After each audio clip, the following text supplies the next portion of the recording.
Another quarter has come and gone. Let's talk about my reading statistics. Hello everybody and welcome back to the channel. My name is Brie and this is 4 Paws in a Book.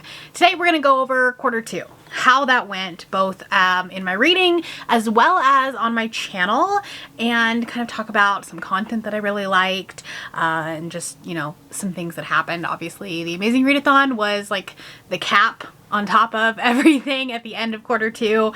It's interesting because like April and May I did not do nearly as much reading for a couple of different reasons, and then like moving into June and it was like just absolutely crazy.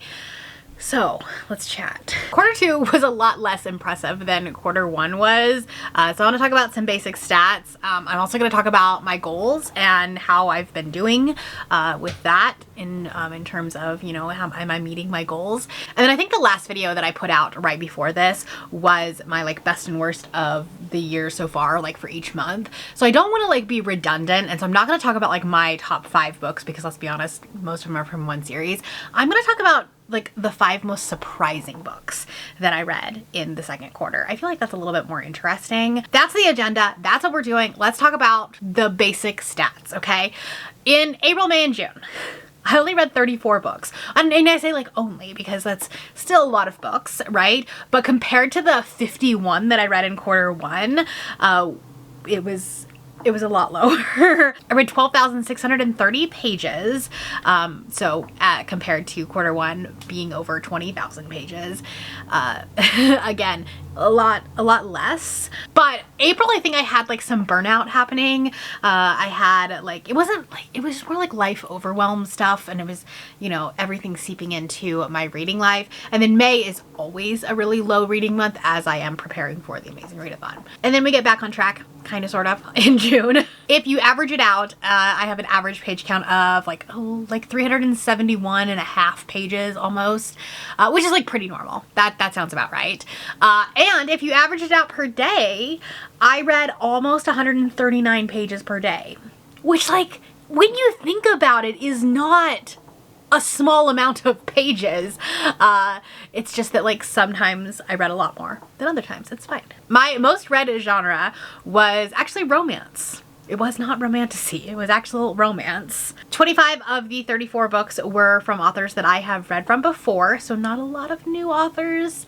You know, it happens. According to my records, I only DNF'd 4 books in the quarter. This feels low. I feel like I probably did more, but here are the books that I DNF'd for one reason or another. I think I have vlogs for all of them, so I will link them down below if you're interested. I read 12 new releases, so 2025 releases. That is pretty standard for me. I feel like I tend to read a lot of front list. That's because I'm catching up on my arcs. I am reading for my authors. I'm doing the new release videos, those type of things. And also, like, I'm just really excited about the books that are coming out this year. There are some good books coming out. 8 of the books that I read were last year, so 2024 releases, and then 14 of them were backlist, which means 2023 or earlier. So it's a good mix of things, honestly. 33 of the books were targeted at an adult audience. One of them was targeted at a young adult audience. So, mostly adult books. That's pretty standard for me. My average rating was a 3.87, which is a little bit lower than it was in quarter 1. Q1 I had a 3.91, so I'd like to get back to that, and I think that has to do with the fact that I did not have nearly as many 5 stars. Now, the 5 stars that I had, I loved. Okay, like I have some all-time favorites, but I only had 7 5 stars compared to the 13 that I had in Q1. I had 5 4.5 stars, 7 4 stars, 7 3.5 stars, 5 3 stars, 1 2.5 star, and then 2 2 stars. So a lot of those books, honestly, like, I probably should have DNF'd, right? I should have DNF'd more, especially those like mediocre, like middle of the road books. Life's too short to read mediocre books, honestly. I started 12 new series in quarter 2. It's fine, it's fine, it's fine. And then I continued on with 7 series, and then we completed 3 series, which means like the series itself is complete. And then I am caught up with 9 series. So that means that like I've read all through publication. We're just waiting on the next book to be published. And then 10 of the books that I read were just standalones. A lot of standalones this quarter. I think that that's an interesting little statistic there. All right, now let's talk about my TBR, okay? It's fine, it's fine, it's fine. 7 books that I read were on my 2024 TBR. So they were on that video where I talked about my entire physical TBR. I am not as worried about this because I've already gotten pretty close to the 100 mark. So I'm definitely not reading as much from my shelves as I would like to, but that's okay. I did read 22 books from my 2025 TBR, which means books that I brought in after January 1st. That number I have to see go up. I have to start reading more because I'm hauling a lot of books, and I'll talk about, when I talk about my goals, I will mention that, but we're not at 50% yet. Now in terms of genre, I did read 10 romantasy books. I read 4 horror, 11 romance, 4 thriller, 1 sci-fi, 1 fantasy, 2 dark romance. I'm kind of like separating out those like mafia romance books that I've started reading for my authors. And so I'm kind of separating it out a little bit. It's still a romance under my like genre blanket, but I wanted to see how many more I was reading. So I broke it out a little bit. And then I read 1 historical fiction in this quarter. So it was the Taylor Jenkins Reid book. All right, let's talk about my goals. Let's start with the library. Let's start with the TBR pile. This was my 2024 number, okay? And I wanted to reduce this by 100. And I'm at 89 right now, which is pretty good. Now, a lot of those I have just unhauled. And that's, you know, that's okay. That is okay. Basically, what happened was I did my physical TBR video, and then I was like, you know, these have been on my shelf for a long time, and I'm really not thinking I'll get to them anytime soon. I'm not excited about them. I have gotten to the point in my library, my shelves are getting full. And so I'm getting to the point where I want my shelves to be full of books that I either love, I gave 4 and 5 stars, or I am really, really excited to read. And so I feel like we're doing that.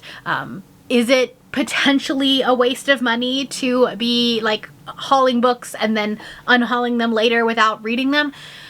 Yes, I guess so technically, but, and I've said this before, when we make content, it's the nature of the beast, right? We're going to do that, and our tastes are going to change, and that means that we're gonna unhaul books. So sorry. Let's talk about my 2025 TBR, because I've hauled a lot of books in the year so far. It's a lot. Part of it is because like I have authors that I'm working for now. I have an entire box of books that I haven't even looked at yet that is from one of my authors. She sent me a text the other day. She's like, hey, I'm sending you a couple of books. I was like, great. I opened the box. There are like 10 books in there. I thought she was going to send me 2. I'm not upset by any stretch of the imagination. This is the coolest job in the world, but it's obviously a part of my hauled books. And then I like buying books. I have special editions. I have subscription boxes. It's a thing that happens, and it is what it is. We need to get better about reading those books though. Because my goal was, like I said, 50% that I wanted read by the end of the year. I'm at 35.4%. So we are doing better than we were in Q1. That's good. But it's not, we're not there yet. We're not there yet. We'll get there eventually. We'll maybe in Q3 I will have hit it. Who knows? I doubt it, but maybe. All right, now let's talk about some of my challenge goals, my challenges that I wanted to do at the beginning of the year. First off, let's talk about the series. Here are the series that I wanted to focus on in 2025. As you can see, we're not doing super great at them. I actually ended up DNFing the Jin Lion series. It was one that like I picked up book 2. I was like, I'm just not into this. And I kept hearing like more and more negative things about further on in the series. And I was like, why am I going to put myself through 800 pages in each of these books if the series doesn't end well? So we let it go, you know, we blessed it and we moved on. Now let's talk about our fantasy. This is actually going to be new for quarter 2 because it runs from April to March. So we've had 3 months of this, and I haven't done super well, but I have gotten a few in here. So we're working on it, but it's it's a work in progress for sure. I don't necessarily have a goal of like making sure that I finish this year, because I tried to do it with All Romantasy, and it is what it is. Like, if I finish it, great. If I don't, it's not a big deal. However, this is my 25 and 25 bingo that is mine. So I do want to black this one out, and I am very close to doing it. I am kind of hoping that by the time we get back here, I'll be done. Okay, I would love to have this done by Q3. That is, you know, that's the goal. I only have a few more spots that I have to fill. So that's exciting. All right, let's talk about some content.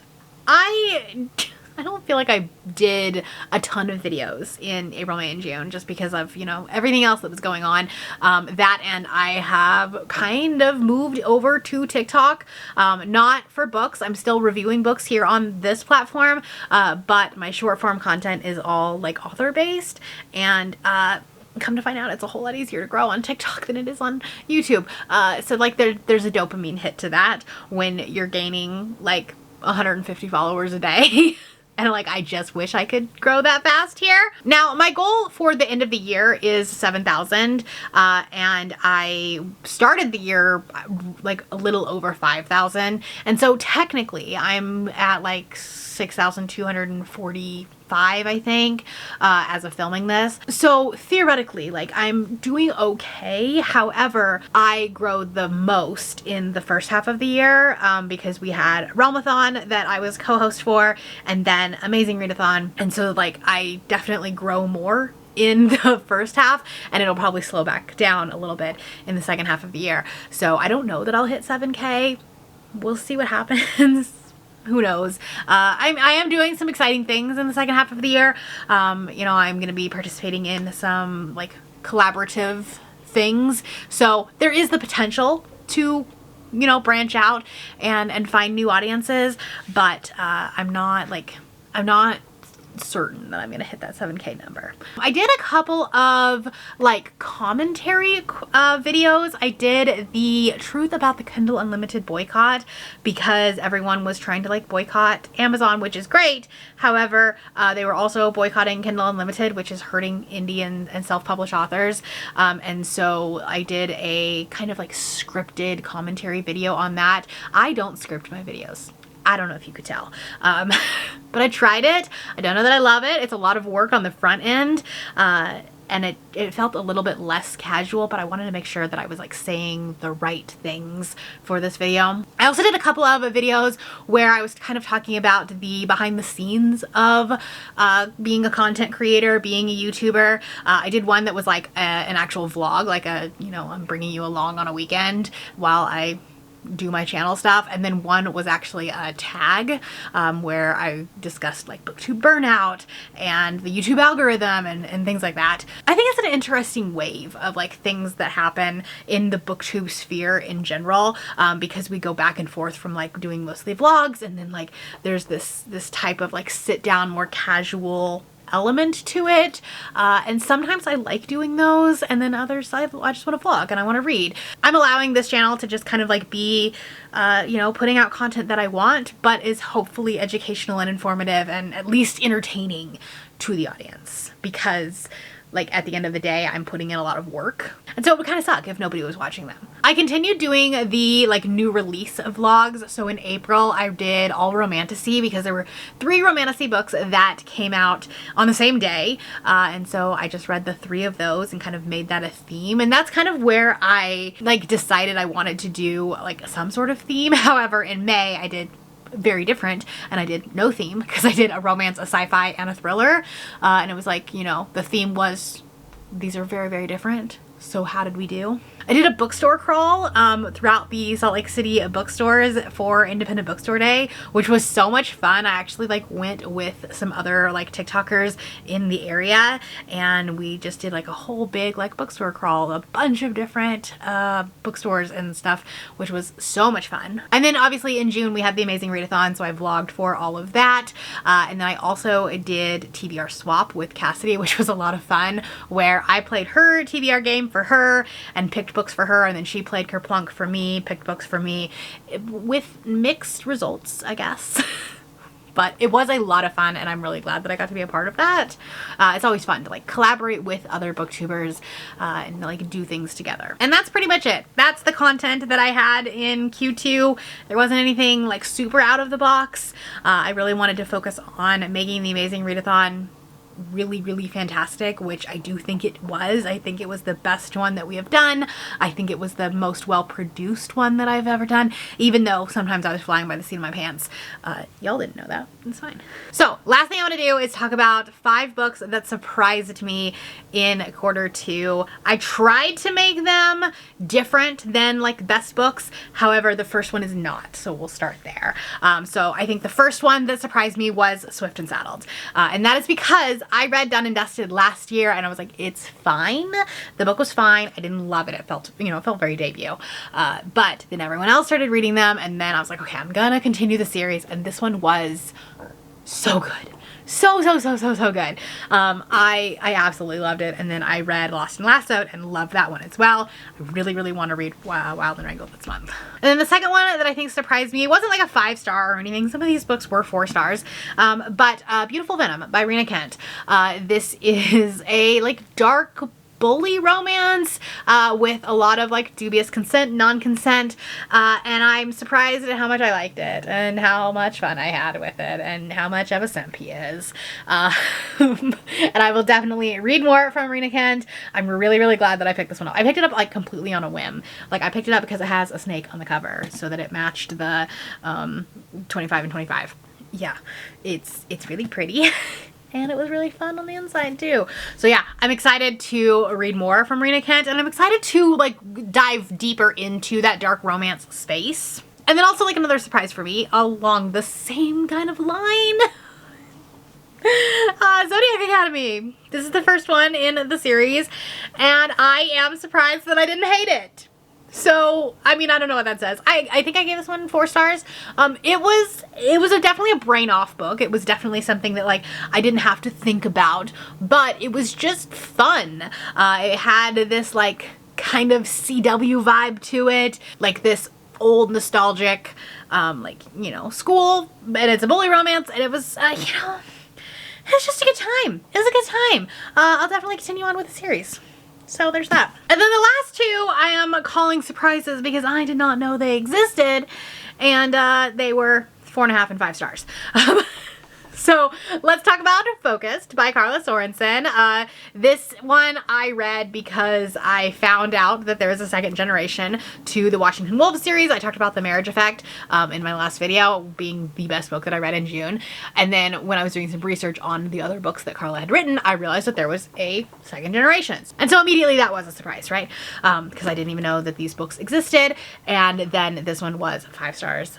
These are fantastic books, okay? If you like sports romance and you want real raw characters, these are so good. And then the other one it is just really funny, and that is The Neverlist by Jade Presley. This is probably the most surprising out of left field book that I read in the last quarter. I was like walking in Barnes & Noble because I do these TikToks where I just kind of walk through the store and I like highlight some of the new books that are coming out that day. And this one was not on my radar. Like I had not written it down. And it just says, you're invited to the choosing where you could win the heart of not just one prince, but 4. And then like there's a content notice on the back. This is a why choose romance. And I was doing some research because I knew I was going to be doing TBR swap with Cassidy, and I was like, well, she's in her why choose era. I need to like find some books. So I was going to read some. I was going to do some like reconnaissance, right? And I texted Mel and I was like, hey, has Cassidy read this one yet? And her Patreon was like literally starting a buddy read that day, and I hadn't been in the Discord, so I didn't even notice it. And so like literally I knew nothing about this book and immediately picked it up, read it for a new release video, and it was a 4.5 stars. I am very excited to read the next book. It was a win for Red Tower, and I'm upset that the next book doesn't come out for like another year at least. So yeah, it was a surprise because I didn't know the book existed. So that was the second quarter of 2025. I don't know how we are halfway through this year already. I feel like it was just yesterday we were making our goals video, and here we are halfway through the year and we're like on the downward slope, right? I'm really excited about some of the things that I'm going to be doing in the second half of the year. Definitely going to be focusing more on my authors and that business. Fun and exciting things, okay? New challenges, new opportunities, and I'm happy that you guys are all along for the ride. Not to get sappy or anything. If you want to check out my Q1 video where I talk about what happened in the first 3 months of the year, I'm gonna leave it right here, and then I'm gonna put another video right here that YouTube thinks that you're gonna like. If you're not feeling chatty, we're gonna do the crown emoji. This is a crown on there. I don't know if you can see that. That is all I have for you today. If you're new here and you have not yet subscribed, there's a little button that you can do so down below the video. If you'd like to hang out with me more, the links to my Instagram, Goodreads, my Threads, and my Patreon are linked in the description below. Thank you for watching, and I will see you next time. Bye!